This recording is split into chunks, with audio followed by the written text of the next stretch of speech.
Eh, tes. Oke, assalamualaikum warahmatullahi wabarakatuh, and welcome back to my YouTube channel. Dan di video kali ini, of course, tentunya masih dengan fisika dasar 2 pembahasannya untuk PV 4102. Nah, gak berasa udah sampai ke modul ke-9, modul terakhir. Nah, dimana modul ke-9 ini terkait dengan yang namanya magnet, induksi magnetik. Ya, intinya terkait dengan magnet lah intinya. Oke, so kita langsung aja dari yang pertama terlebih dahulu. Tes formatif pertama terkait dengan kayaknya harusnya medan magnet dulu sih ya, harusnya. Karena di sini rata-rata bahasnya soal terkait dengan medan magnet. Yap, sebenarnya medan magnet. Oke. Jadi nomor 1, sebuah muatan. Oke, berarti kita punya informasi terkait dengan nilai Q-nya itu adalah 1,5 kali dengan 10 pangkat min 10 kolom. Kemudian bergerak dengan laju atau V-nya kelajuan sebesar 1 km per detik, atau setara dengan yang namanya 1000 atau 10 pangkat 3 meter per sekon. Kemudian melalui medan magnet dengan arah sedemikian hingga gaya magnet pada muatan maksimum. Oke, berarti ini tetanya 90 derajat lah, kurang lebih seperti itu. Karena supaya dia maksimum harus tegak lurus. Besarnya medan magnet jika gaya F-nya adalah 8 kali dengan 10 pangkat min 8 Newton. Dan yang ditanya adalah medan magnet alias B-nya ini berapa sih? Oke, so kita jawab, yaitu adalah F sama dengan, ini F magnet ya, F Lorentz berarti B dikalikan dengan Q dikalikan dengan V. Nah, harusnya sebenarnya di sini ada sin theta. Nah, di mana theta ini adalah sudut antara B dengan V. Nah, karena dia maunya maksimum, sebenarnya ini jawabannya 1 gitu. Oke, berarti 8 kali dengan 10 pangkat min 8 sama dengan B-nya adalah itu yang ditanya, dikalikan dengan Q-nya adalah 1,5 kali 10 pangkat min 10, dikalikan dengan V-nya adalah 10 pangkat 3, dikalikan dengan 1. Karena supaya dia maksimum, hasil sinnya itu harus 1.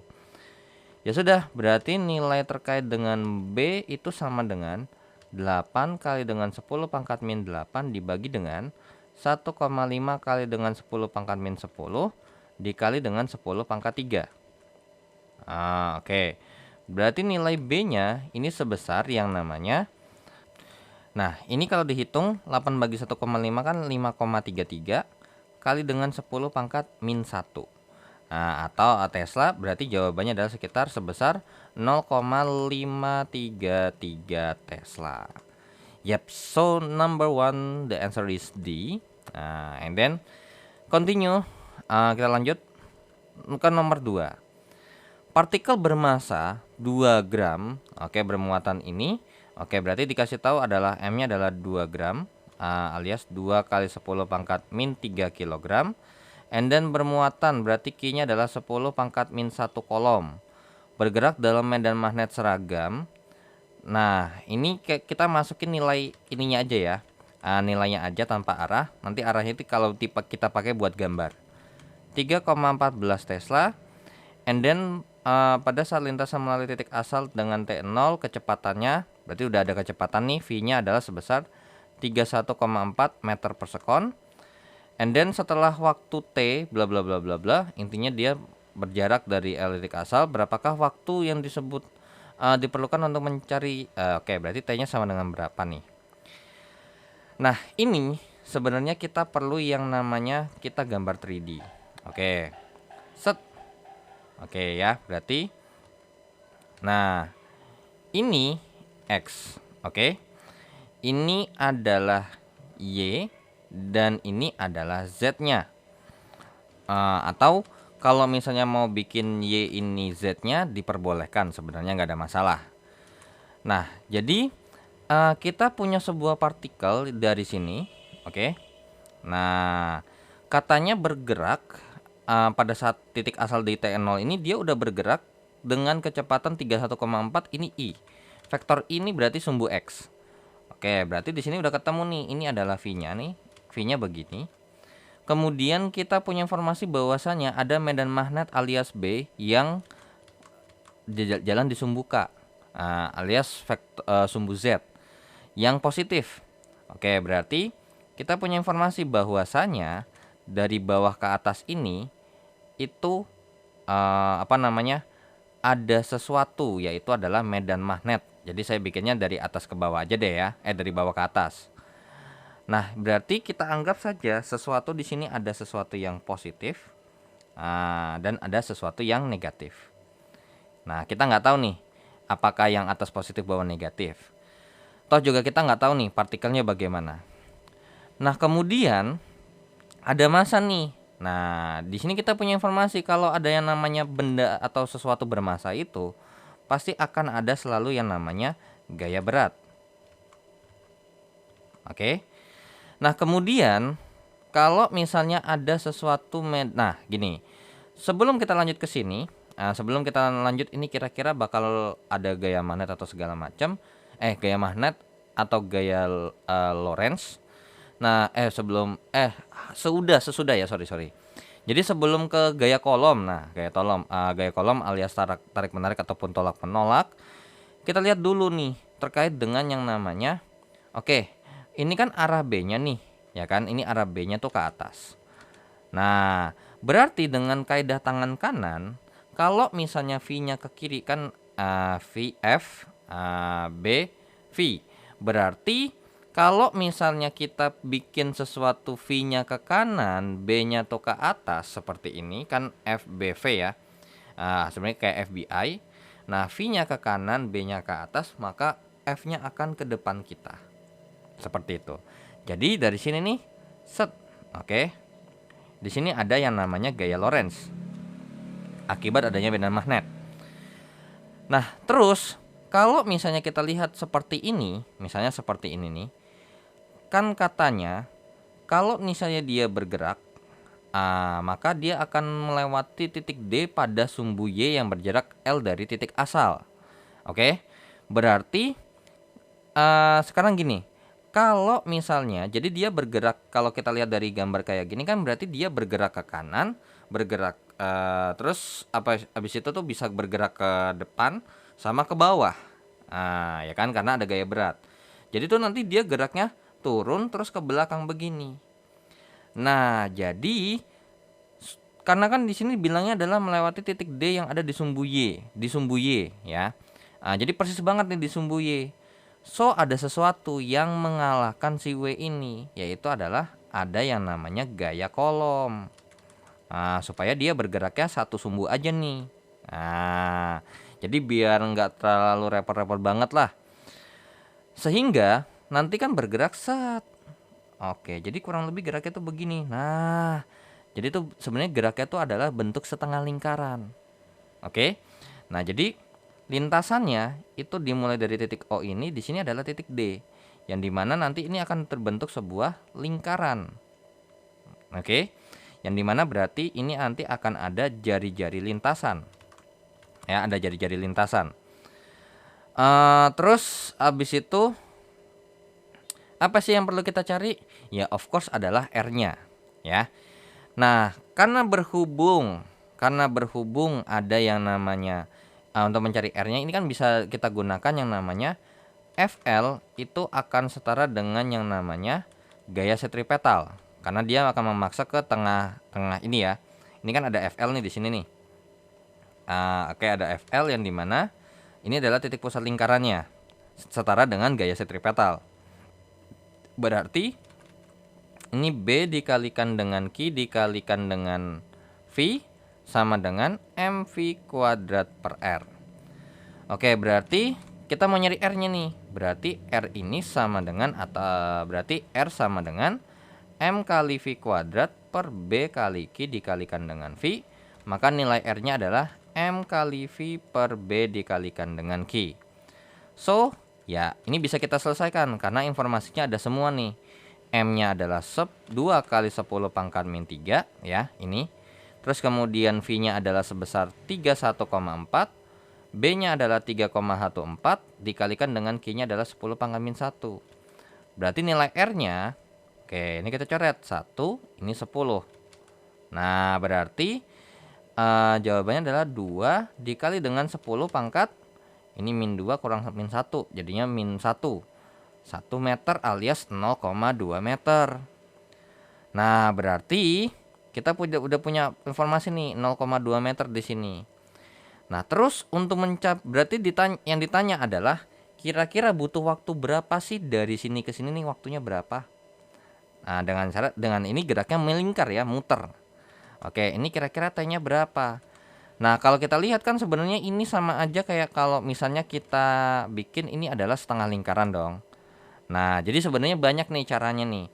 Kalau misalnya kalian mau ngerjainnya mau pakai yang omega itu sama dengan theta per T. Nah, karena apa? Karena kita tahu bahwasannya ini kan gerak melingkar beraturan ya. Oke, berarti omega itu sama dengan V dikalikan dengan V per R. Nah, sama dengan theta per T. Berarti yang ditanya adalah T sama dengan theta dikalikan dengan R per V. Nah, sekarang tetanya ini alias sudutnya tuh berapa derajat sih dari sini ke sini? Nah, ini kan 180 derajat ya.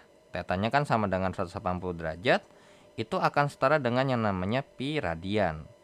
Berarti ini pi dikalikan dengan yang namanya R-nya itu adalah sebesar 0,2 dibagi dengan V-nya itu sebesar 31,4.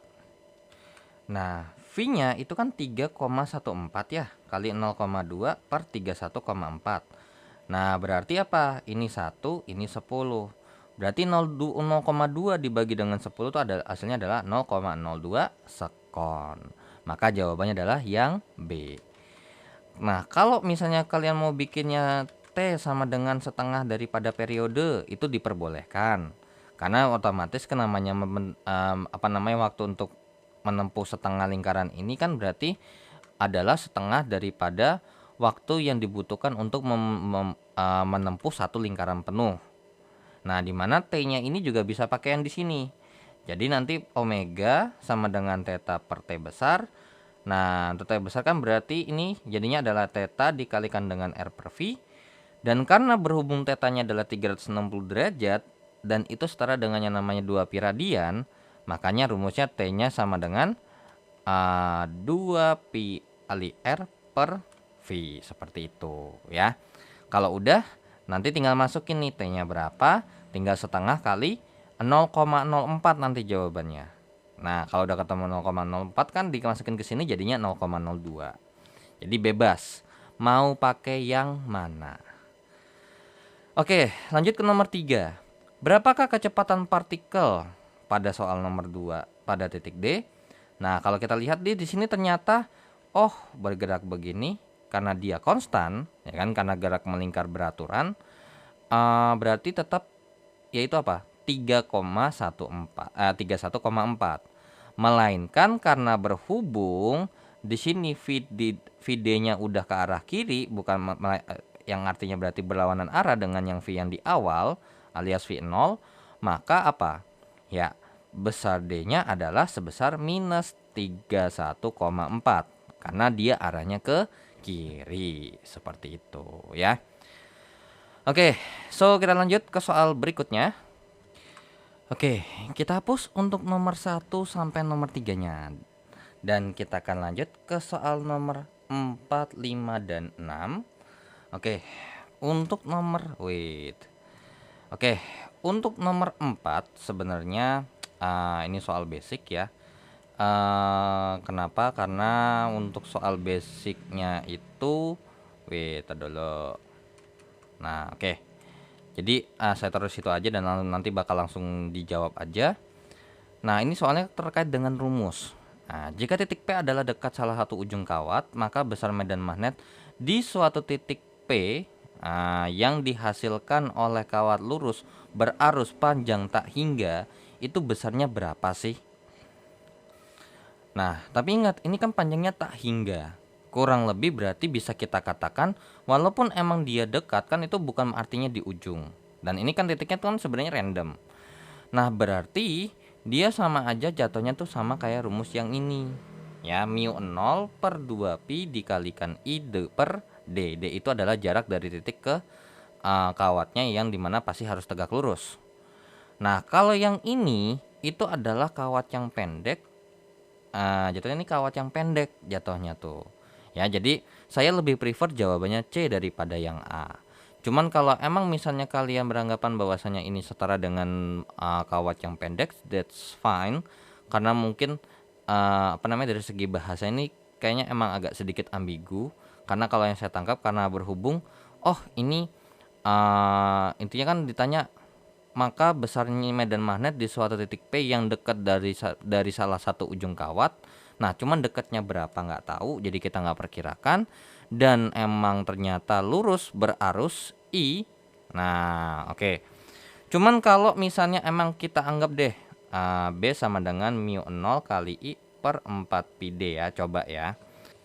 Nah, dimana kan ini rumusnya adalah sin kali theta 1 ditambahkan dengan sin dikalikan dengan theta 2. Nah, jadi kalau misalnya saya punya kawat seperti ini dan saya punya titik P, oke, saya anggap di sinilah ya.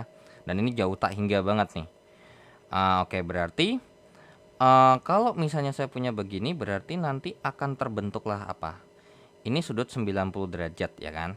Nah, berarti theta satunya ini ada 90 derajat. Oke, berarti kalau kita masukin 4 pi D dikalikan dengan sin 90 derajat.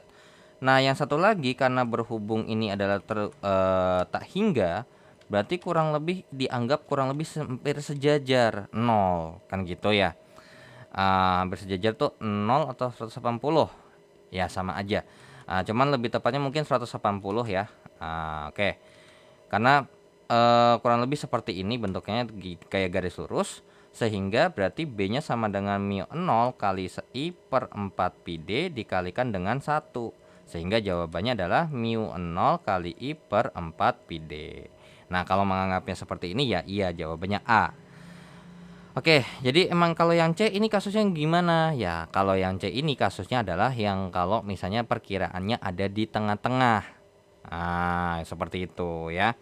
Cuman biasanya kalau untuk soal yang titik-titik kayak gini emang kita anggap saking panjangnya, dan biasanya tuh karena P-nya itu random banget, ya kita nggak tahu ada di mana, jadi kita anggap dia pakai yang tengah-tengah aja. Tapi karena berhubung ini udah dikasih tahu bahwasanya mendekati, ya udah kita anggap saja kurang lebih seperti ini ya. Jadi dia satu adalah berbentuk tegak lurus di mana sudutnya 90 derajat. Jadinya berarti 1 ditambahkan dengan 0 hasilnya 1. Oke, kita lanjut ke soal nomor 5. Oke, terkait dengan soal nomor 5, berapa energi kinetik maksimum sebuah ion bermassa M bermuatan Q yang dipercepat dengan akselerator siklotron bila radius terluar D adalah R besar. Oke, berarti kita punya M, punya Q, sama punya R. Nah, berarti ini kan ada hubungannya dengan energi kinetik. Energi kinetik maksimum itu kan adalah EK sama dengan setengah mv kuadrat. Nah, permasalahannya adalah V-nya ini kita nggak tahu berapa. Nah, karena berhubungnya namanya siklotron itu adalah berbentuk yang namanya sebuah lingkaran. Nah, jadi dia spiral seperti itulah. Oke. Dan di mana saya ambil sebuah titik, misalnya sebuah titik di sini. Nah, ini kan ada V. Nah, terus di sini pasti kemungkinan besar ada yang namanya gaya Lorentz. Supaya dia menjaga ya. Sehingga F Lorentz itu sama dengan VSP atau sentripetal. Makanya rumusnya adalah ini B kali Q kali V sama dengan M kali V kuadrat per R. Berarti untuk rumus V-nya itu sama dengan ini V kuadrat per V sama dengan B kali Q kali R per M. So, berarti rumus V-nya adalah B kali Q kali R per M. Ya udah, masukin ke rumus ini. EK sama dengan setengah dikalikan dengan M kali dengan BQR per M pangkat 2. Maka EK sama dengan setengah kali M kali B kuadrat kali Q kuadrat kali R kuadrat per M kuadrat. Nah, berarti ini habis, ini sisa 1. Berarti jadinya rumus EK-nya itu sama dengan B kuadrat kali Q kuadrat kali R besar kuadrat per 2M. Maka ya jawabannya sebenarnya ini ada 2, B atau C. Karena lihat sama persis banget kan, R kuadrat kali Q kuadrat kali B kuadrat per 2M. Oke, so jawabannya ya either mau jawab B atau mau C itu sama aja, yang penting rumus EK-nya seperti ini. Kemudian kita lanjut ke soal nomor 6. Nah, frekuensinya berapa? Oke. Kita tahu bahwasanya kan rumus frekuensi itu berasal daripada pasti omega, ya, kecepatan sudut. 2πf. Berarti F-nya ini setara dengan yang namanya omega per 2pi. Berarti kita tahu bahwasanya kan V sama dengan omega kali R. Berarti omega itu sama dengan V per R. Oke, berarti kita masukin, berarti ini V per R. Nah, terus kita tahu bahwasanya ini ya B kali Q kali R per M per R itu sama dengan omega. Berarti omeganya itu sama dengan B kali Q per M. Ya udah, berarti B kali Q per M per 2pi. Maka hasil hitungannya adalah B dikalikan dengan Q per 2pi kali M. Maka jawaban untuk soal nomor 6 adalah yang C, seperti itu ya. Oke, kita hapus untuk nomor 5 dan 6-nya, dan kita akan lanjut ke soal nomor 7 terlebih dahulu. Karena nomor 7 ini soalnya panjang. Nah, tapi bisa kita masukin ke sini ya. Oke, untuk soalnya mungkin bisa saya taruh sini. Nah, bener banget kan. Oke, berarti untuk nomor 8, 7 sama 8 ya. Oke, berarti untuk nomor 7 terlebih dahulu. Nah, pernyataan berikut yang sesuai dengan pengertian medan magnet untuk arus yang sama mengalir dari dua konduktor sejajar panjang tak hingga kecuali medan magnet di titik P. Oke. Jadi untuk kasus nomor 7 itu misalnya nih, saya punya dua kawat sejajar. Oke, maaf ya kalau nggak pas banget. Dan katanya arusnya berlawanan. Jadi ini kawat nomor 1, ini kawat nomor 2, jadinya ini adalah I1 dan ini adalah I2. Dan katanya medan magnet di titik P yang jauhnya sama dari kedua penghantar adalah 0 jika arah kedua arus ini mengalir dalam arah yang berbeda. Oke, jadi yang untuk yang A itu maksudnya begini. Nah, seperti ini. Nah, kalau misalnya kita lihat dari kawat kedua, kalau pakai kaidah tangan yang seperti ini, maka nanti di P itu, di daerah P itu B2 medan magnet untuk dari nomor 2 nya ini masuk. Sedangkan kalau misalnya daripada untuk nomor 1, kalau pakai kaidah begini juga ternyata hasilnya juga masuk juga. Nah, atau mungkin saya pakai biru deh. Nah, kurang lebih seperti ini. Masuk juga nih B1. So, possible nggak dia kalau misalnya jawabannya dia 0? Of course enggak. Jadi yang A salah. Kemudian resultan medan magnet di titik P yang berjarak sama yang kayak gini, di mana P adalah jarak ke konduktor untuk arus yang berlawanan. Oke. Berarti dari sini nih ada D nih. Ini adalah D2 dan ini adalah D1. Nah, karena berhubung semuanya sama nih terkait dengan I, terkait dengan D kan gitu ya. Jadi I1 sama dengan I2 itu sama dengan I, D1 sama dengan D2 itu sama dengan D. So, berarti resultan di titik P ini adalah B1 tambah dengan B2, yang dimana ini rumusnya adalah mu 0 kali I1 per 2pi kali R1, atau ya ditambah dengan mu 0 kali dengan I2 per 2pi kali dengan R2. Berarti B di titik P ini adalah mu 0 kali dengan I1 alias dengan I aja deh saya tulis, 2pi dikalikan dengan D, ditambah dengan yang namanya mu 0 kali I per 2pi kali dengan D. Ya, berarti apa nih? Nah, berarti ini sama aja kayak BP-nya ini sama dengan 2 kali dengan mu 0 kali dengan I per 2pi dikalikan dengan D, atau nilainya akan setara dengan yang namanya ini sama-sama dikali 2 nih atas sama bawahnya. Mu 0 kali 2I per 4pi dikalikan dengan D. Ya. Oke, jadi yang B ini benar. Arah medan magnet P akibat arus yang dari kedua konduktor yang sama adalah arus yang berlawanan pada ya ini ya. Kalau B-nya supaya arahnya sama, berarti arah arusnya harus berlawanan. Oke, berarti C-nya benar. D, jarak D adalah salah satu satu-satunya variabel yang menentukan besaran. Ya, oke. Karena apa? Kalau dengan I yang sama, kan ini udah dikasih tahu nih, arusnya sama nih. Nah, udah jelas. Berarti dari sini tinggal variabel R-nya atau alias jaraknya yang akan menentukan besarnya medan magnet. Jadi yang D ini juga benar. Maka nomor 7 adalah yang A jawabannya, ya. Oke. Kemudian lanjut nomor 8. Nomor 8 ada setup rangkaian listrik seperti ini dan katanya memiliki arus tetap mengalir menuju titik A, kemudian mengalir dengan 4 segmen panjang sama, mempunyai resistansi yang sama. Berapakah medan magnet yang tepat? Oke. Jadi dengan resistansi yang sama, of course akan menghasilkan arus yang sama, ya kan? Karena beban bobotnya sama nih.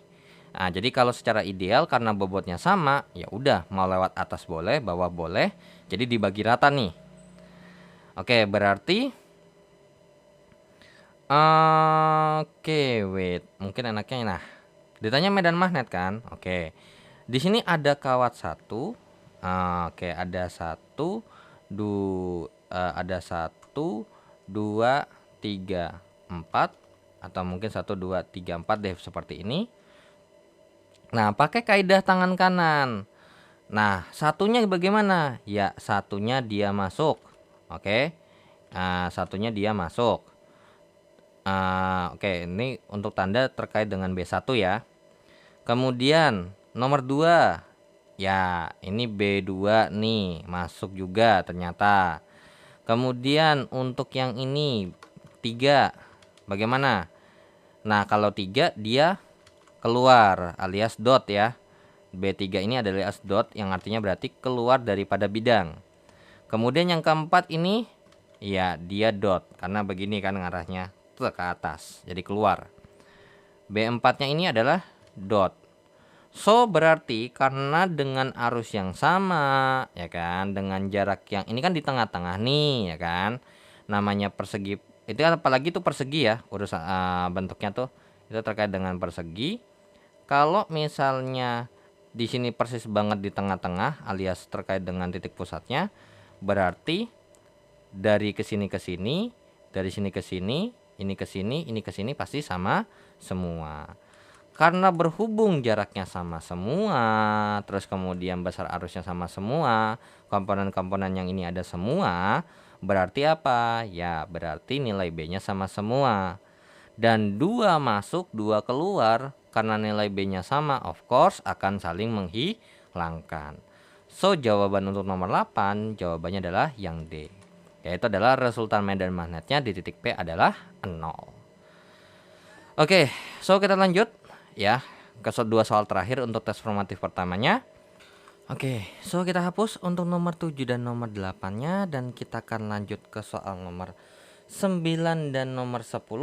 Nah, untuk soal nomor 9 dan 10 terkait dengan yang namanya untuk medan magnet ya, terkait di titik P. Oke, konfigurasi 2 kawat penghantar oke dengan panjang tak hingga yang saling tegak lurus. Nah, untuk P-nya ini kan masing-masing kawat dibungkus dengan insulator, maka besar medan magnet di listrik P ini kira-kira berapa nih? Nah, karena kita nggak tahu ini A sama B-nya ini berapa, ya tidak bisa dipastikan juga bahwasannya ini ada di ujung apa enggak, tapi kita anggap ini karena A sama B ini dia pasti ada ini, jadi jatuhnya tuh adalah di tengah-tengah. Jadi kita anggap pakai yang tengah-tengah aja deh. Oke, jadinya berarti B-nya, oke dari kawat kedua nih. Coba kita lihat dari kawat kedua berarti dia ke luar. Oke. Jadinya dia dot nih B2. Nah, kemudian untuk nomor 1 dia ke dalam. Oke. Nah, dan kita tahu bahwasannya tidak ada aturan siapa duluan yang akan positif siapa negatif. Jadi di sini saya menentukan karena berhubung supaya biar sama dengan jawabannya. Jadi yang positif itu adalah yang nomor 2. Oke. Jadinya B titik P ini adalah sama dengan B2 dikurangkan dengan B1. Berarti BP-nya adalah mu 0 dikalikan dengan I2 per 2 pi dikalikan dengan R2 dikurang dengan mu 0 kali I1 per 2pi dikalikan dengan R1, berarti BP sama dengan mu 0 kali dengan I2 per 2pi dikalikan dengan R2 nya adalah B dikurang dengan yang namanya mu 0 dikalikan dengan I1 per 2pi dikalikan dengan A. Berarti B titik P ini kita keluarkan aja mu 0. Oke. Karena di sini dalam bentuk 2i 2i berarti ini jadinya mu 0 kali dengan 2i2 per 4pi kali B dikurang dengan mu 0 kali dengan 2i1 per 4pi A. Berarti B titik P ini adalah mu 0 per 4pi dikalikan dengan yang namanya 2i2 per B dikurang dengan 2i2 per A. Ya, so jawaban soal nomor 9 adalah yang B. Dan kita lanjut ke soal nomor 10, soal terakhir untuk tes formatif 1. Nah, untuk soal nomor 10. Oke, soal nomor 10. Jika sebuah magnet dipanaskan, maka sifat kemagnetannya, ya ini jawabannya adalah menghilang. Jadi, kalau dipanasin atau dipukul ya atau dibanting, nah maka sebuah magnet itu akan bisa hilang sifat kemagnetannya. Seperti itu ya. Oke, so dengan begitu saya dulu untuk tes formatif satunya dan kita akan lanjut ke tes formatif yang kedua. Nah, so kita hapus untuk nomor 9 dan 10 tes formatif pertamanya dan kita akan lanjut ke tes formatif kedua terkait dengan yang namanya induksi elektromagnetik yang ada hukum Lenz, hukum ada Henry, ya kan, ada induktansi diri dan segala macamnya. Oke, so kita mulai dari nomor 1. Oke, nomor 1 kita punya informasi bahwasannya ada I1 2 ampere, I2 nya 4 ampere. Nah, berubah dari 2 ampere jadi 4 ampere dalam waktu. Nah, berarti ada dalam delta T atau selang waktunya adalah 0,05 detik atau 0,05 sekon. Maka sebuah IMF sebesar itu adalah epsilon sama dengan 8 volt akan diinduksi dalam kumparan. Besarnya koefisien induktansi diri alias L-nya ini berapa sih? Oke, kita jawab. Maka dengan mudah gampangnya sebenarnya rumusnya adalah E sama dengan min L dikalikan dengan delta I per delta T. Nah, kalau dalam sebuah persamaan dia nanti pakainya huruf D alias turunan. Berarti 8 sama dengan min daripada L-nya dikalikan dengan yang namanya 4 kurang 2 per 0,05. Berarti L-nya itu sama dengan, berarti 8 kali 0,05 dibagi dengan 2. Nah, berarti L-nya ini sama dengan, berarti karena kita tahu bahwasanya ini menaikkan, maka ini tidak akan menjadi positif lah. Jadi positif aja daripada nanti L-nya negatif kan. Walaupun sebenarnya terkait dengan tanda positif sama negatif itu menandakan bahwasannya itu adalah sesuatu yang berlawanan daripada arus aslinya. Jadi induksi itu adalah sesuatu yang melawan daripada si ininya lah, intinya gitu. Berarti L-nya itu sama dengan, nah kita coret 1, ini 4. Berarti 0,05 kali 4 adalah 0,2 Henry. Maka nomor 1 jawabannya adalah yang D. Kita lanjut ke soal nomor 2. Nah, soal nomor 2, jika arus 3 ampere, I-nya sama dengan 3 ampere, and then so kita punya informasi diturunkan menjadi 0. Nah, dalam waktu, berarti di sini ada I1 sama I2. I1-nya adalah 0 ampere. Nah, kemudian dalam waktu alias delta T-nya adalah 0,001 sekon. Terus maka IMF terinduksi di berarti itu adalah epsilonnya. Nah, epsilonnya itu sama dengan 15.000 volt dan ditanya adalah induktansi mutual. Berarti ditanya tetap L juga sebenarnya. Ya udah, kita jawab dengan kurang lebih rumus yang sama walaupun secara simbol itu beda. Kalau ini L, ini harusnya M. Maka sama dengan min L kali dengan delta I per delta T. Jadi E-nya sama dengan minus daripada E-nya udah ada 15.000. Nah, sama dengan min daripada L 0 kurang ini 1, ini 2 ya. 0 kurang 3 per 0,001. Berarti 15.000 dikali dengan 0,001 dibagi dengan yang namanya min 3. Ini jadinya langsung 3 aja sama dengan L. Berarti L-nya jawabannya adalah 5 Henry. Ya, so nomor 2 jawabannya adalah yang A. Seperti itu ya. Oke, so kita lanjut ke soal berikutnya. Oke, kita hapus untuk nomor 1 dan nomor 2-nya dan kita akan lanjut ke soal nomor 3, 4, dan 5. Oke. Nomor 3 terlebih dahulu. Kita punya informasi bahwasanya di nomor 3 sebuah piringan dengan radius R-nya adalah 0,1 meter. Berotasi terhadap pusatnya dengan revolusi 10 putaran per detik itu adalah F-nya itu 10 Hz. Kemudian dalam medan magnet seragam alias B-nya adalah 0,1 Tesla yang arahnya tegak lurus dengan bidang piringan. Jadi kalau misalnya kita gambar tuh berarti misalnya ada sebuah piringan seperti ini. Nah, maka nilai B-nya itu saya anggap deh, saya masuk dari atas ke bawah deh. Nah, set. Nah, kurang lebih seperti ini, arahnya ke bawah seperti ini, tegak lurus ya dengan si bidang si piringannya. Nah, sehingga berarti di sini untuk V-nya ini tegak lurus dong. Makanya jadinya di sini kita punya informasi bahwasannya sudut antara B dengan V ini adalah 90 derajat. Yang ditanya adalah E-nya, kira-kira IMF induksinya itu berapa? E induksi atau GGL induksi. Berarti E sama dengan apa nih? Nah, ini tuh ada rumusnya. Ya, sebenarnya kan kita turunkan daripada integral daripada B dikalikan dengan V kali DR dong, ya kan?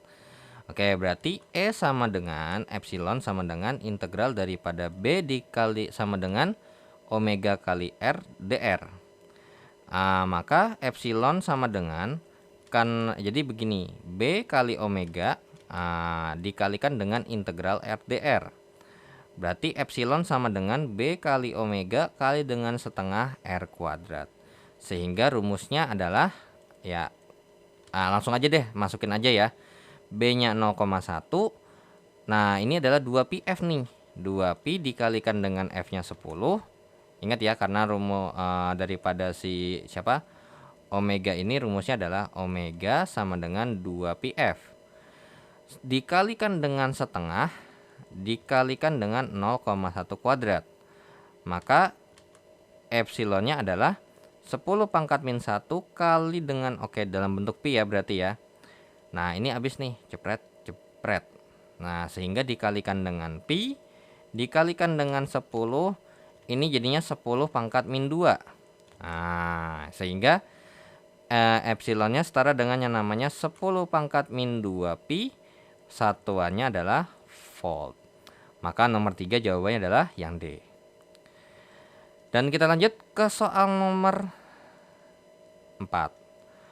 Nomor 4, sebuah kumparan dengan luasnya. Berarti kita punya A-nya sama dengan 100 cm kuadrat alias berarti 100 kali 10 pangkat min 4 ya cm, naiknya 2 kali ke meter karena dia pangkat 2 jadinya 2 kali lipat. Jadinya dibagi 100 bagi 100 alias dikali dengan 10 pangkat min 4. Meter kuadrat. And then punya N-nya sama dengan 500 lilitan. Kemudian medan magnetnya adalah B-nya adalah 0,1 Weber per meter kuadrat alias Tesla. Diberikan arah dengan arah tegak lurus kumparan. Kemudian selanjutnya medan direduksi menjadi 0. Berarti B ini ada B1, ini B2 sama dengan 0. Dalam waktu, nah ini dalam delta T-nya adalah dalam waktu 0,1 detik alias 0,1 sekon.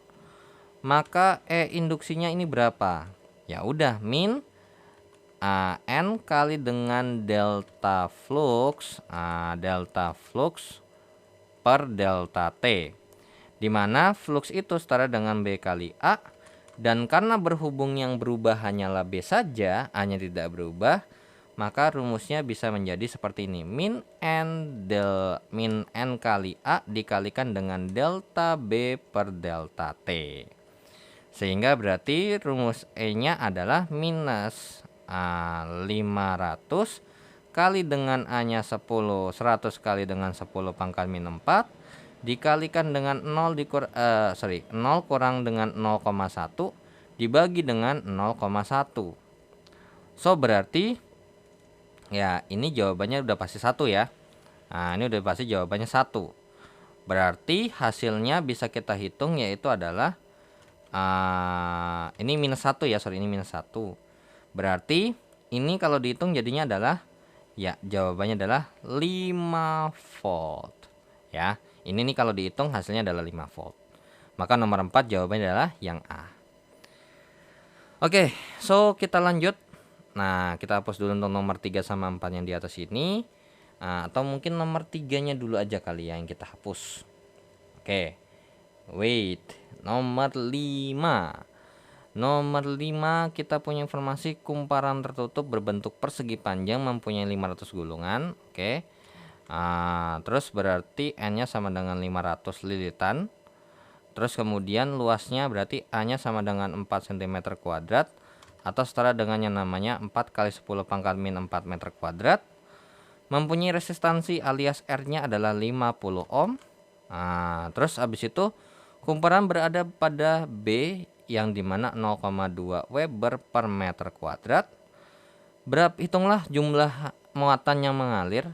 Q-nya ini berapa ketika diputar dalam waktu dalam rotasi 180 derajat. Oke. Nah, ini sebenarnya untuk terkait dengan Q itu kan kita ambil daripada I sama dengan Q per T. Oke, jadinya berarti Q sama dengan I per T lah kurang lebih. Oke. Nah, kemudian untuk I itu kan karena berhubung kita nggak punya informasi daripada I langsung. Nah, ada R nih. Berarti Q itu sama dengan V per R. Oke, V per R per T. Berarti bisa kita tulis sebagai Q sama dengan V per R dikalikan dengan T.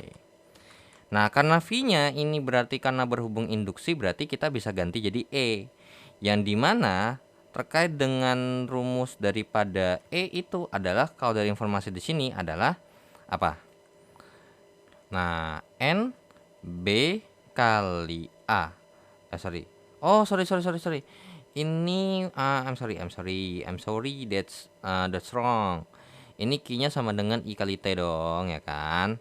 Berarti V per R kali T, berarti langsung dari sini aja udah ketahuan ya, atau kita bisa tulis. Oke, wait dulu. Nah, terkait dengan Q-nya sama dengan, nah ini kan adalah NB dikalikan A, ini dimana ini kan adalah per delta T kan. Nah, berarti ini R dikalikan dengan delta T dikalikan dengan T. Yang dimana kan butuh waktu atau selang waktu yang sama. Sehingga langsung aja kita masukkan berarti bahwasanya untuk Q-nya. Nah, ingat karena berhubung ya kan, karena berhubung terkait dengan B-nya ini adalah saya bahwasanya ini adalah 2 kalinya gitu loh. Nah, berarti di sini N-nya adalah 500 dikalikan dengan B-nya adalah 2 kali 0,2. Ya karena kan dia udah muter lagi. Jadi 0,2 dikurangkan dengan min 0,2 jadinya 0,4. Makanya jadinya 2 kali 0,2 dikalikan dengan 4 kali 10 pangkat min 2 dibagi dengan R-nya adalah sebesar 50. Oke, berarti ini coret 1, ini coret 10. Berarti ini jawabannya adalah berapa nih terkait dengan ini? 10 ini 0,4. Nah, ini kan jadi 4 kali 16 kan, jadinya 16 kali 10 pangkat min 2 kolom, atau setara dengan yang namanya 1,6 kali 10 pangkat min 3 kolom. Maka jawaban untuk soal 16 ya yang dipakainya. Wait dulu. Ntar dulu ada yang salah. Oh, sorry. Ini 10 pangkat min 4. My bad. Ini 10 pangkat min 4. Ini jadinya adalah 10 pangkat min 4. Maka jawabannya adalah yang B ya. Oke, wait dulu. Ini 10 pangkat min 4. Oke, jadi karena berhubung, ingat kan, karena berhubung bahwasanya kan terkait dengan ini kan harus berputar 90 derajat. Nah, karena B dengan A itu terhitung 90 derajat. Oke, lanjut lagi. Nah, jadi makanya terhitung sebagai 2 kali. Seperti itu ya. Oke, jadi nomor 5 jawabannya B, dan kita akan lanjut ke soal berikutnya. Oke, kita hapus untuk nomor 3, 4, dan 5 dan kita kerjakan terlebih dahulu. Untuk soal nomor 6, karena nomor 7 sama nomor 8 nanti saya gabung jadi satu aja. Nah, jadi saya gabung satu seperti ini. Oke. Jadi nomor 8 itu biarkan saya taruh sini. Nah, jadi nomor 7 itu biar adakan dia di pojokan. Nah, atau biarkan di sini deh. Oke.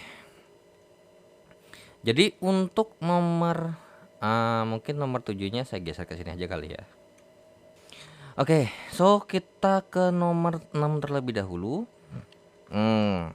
Kita punya soal bahwasanya kumparan bentuk yang persegi panjang dengan 5 lilitan, berarti N-nya adalah 5 lilitan. Kemudian mempunyai panjang dan lebar, berarti panjang sama lebarnya adalah 9 cm dan 7 cm, berarti ini pasti bisa kita hitung luas, yaitu adalah P kali L, jadinya 9 kali 7 sama dengan 63 cm kuadrat, alias berarti jadinya setara dengan 63 kali dengan 10 pangkat min 4 meter kuadrat. Berotasi itu berarti omega. Omeganya adalah sebesar 15 pi radian per sekon. Kemudian dalam medan magnet seragam yang mempunyai flux magnetik, ini karena Weber per meter kuadrat, ini satuannya masih Tesla. Karena kalau flux magnet itu satunya Weber doang. Jadi ini adalah nilai B-nya adalah sebesar 0,8 Weber per meter kuadrat. Berapa induksi maksimum? Berarti berarti M max. Nah, sama dengan NBA kali omega. Berarti untuk M max-nya sama dengan N-nya adalah 5 kali B-nya 0,8 kali 63 kali 10 pangkat min 4 kali dengan 15 pi.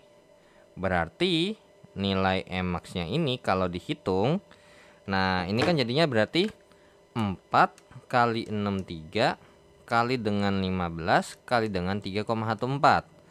Jawabannya adalah 11.869,2 kali 10 pangkat min 4 volt.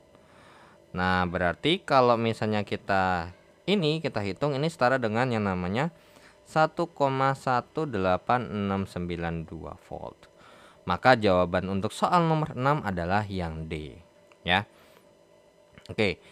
Kita lanjut ke soal nomor 7.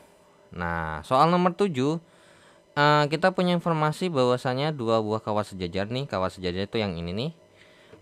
Resistansinya 0 alias nggak punya hambatan.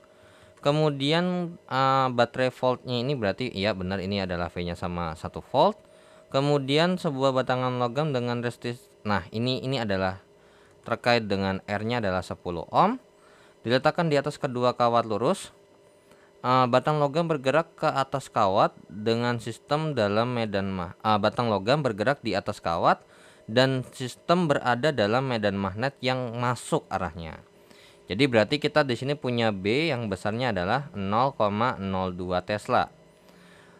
Oke, carilah kecepatan tetap gerak batang logam jarak kedua antara berarti di sini adalah L-nya nih 0,5 meter. Nah, biasanya kalau di sini biasanya tuh yang dicari terkait dengan soal seperti ini, kalau untuk soal umum waktu mungkin soal kelas sekolah menengah, adanya biasanya ini dicari bukan kecepatannya berapa, melainkan kira-kira B-nya berapa sih supaya kecepatannya konstan. Oke, jadi V-nya tuh biasanya udah dikasih tahu. Nah, jadi rumusnya sebenarnya kan E sama dengan B kali L kali V kali dengan sin theta. Nah, karena berhubung pasti di sini geraknya ke kiri ke kanan ya kan. Jadi dan B-nya menusuk ke dalam, berarti bisa kita katakan bahwasanya terkait dengan theta di sini itu adalah 90 derajat. Oke, kemudian untuk E-nya itu bisa kita hitung masukin satu aja langsung. 1 sama dengan B-nya adalah B-nya itu berarti berapa tuh? B-nya 0,02 kali dengan L-nya 0,5 kali dengan V dikalikan dengan 1, berarti 1 per 0,02 kali dengan 0,5 itu adalah V-nya, dan V-nya ini nilainya adalah ya 100 meter per sekon. Nah, berarti ya jawaban soal nomor 7 ini nggak ada. Kemungkinan besar ya ada salah informasi. Mungkin di sini nolnya 0,2. Nah, kalau 0,2 benar jawabannya dia 10. Tuh. Oke, so lanjut ke soal nomor 8. Nah, soal nomor 8, jika masa batang adalah segini, berarti di sini adalah M-nya. Tentukan kecepatan gerak pada soal nomor 7 sebagai fungsi waktu. Nah, di mana kita punya rumus F sama dengan M kali dengan delta V dV per dt. Nah, kita tahu bahwasanya ini dV per dt ini kalau misalnya kita gunakan secara formula, ini setara dengan yang namanya A, ya kan? A itu adalah dV per dt. Oke, jadi sebenarnya rumusnya itu sama dengan F sama dengan M kali A, tapi karena berhubung dia mintanya adalah V dalam bentuk waktunya, berarti ini setara dengan yang namanya F per M sama dengan dV per dt. Berarti untuk mencari solusi daripada ini, ya kita integralkan kiri, kita integralkan kanan. Dan ingat, kita integralkan terhadap fungsi T-nya. Ya, jadi dV per dt di sini berarti hasilnya adalah V sama dengan F per M dikalikan dengan T. Berarti V-nya sama dengan F-nya itu adalah berapa nih kira-kira? Nah, F-nya ini kan adalah gaya daripada gaya Lorentz ya. Nah, yang rumusnya adalah B kali I kali L. Nah, per M T, dan T-nya ingat nggak usah dimasukin. Berarti V sama dengan B-nya adalah 0,02 kali dengan I-nya adalah V per R. Berarti 1 per 10. Kali dengan L-nya adalah 0,5 dibagi dengan 0,002 kali T. Berarti V-nya sama dengan, oke, langsung kita coret aja di sini nih. Ini 1, oke, sorry. Ini dia 1, ini dia 10. Oke, berarti ini 1, ini 1. So, jawaban terkait dengan V-nya di sini adalah sebesar 0,5 T.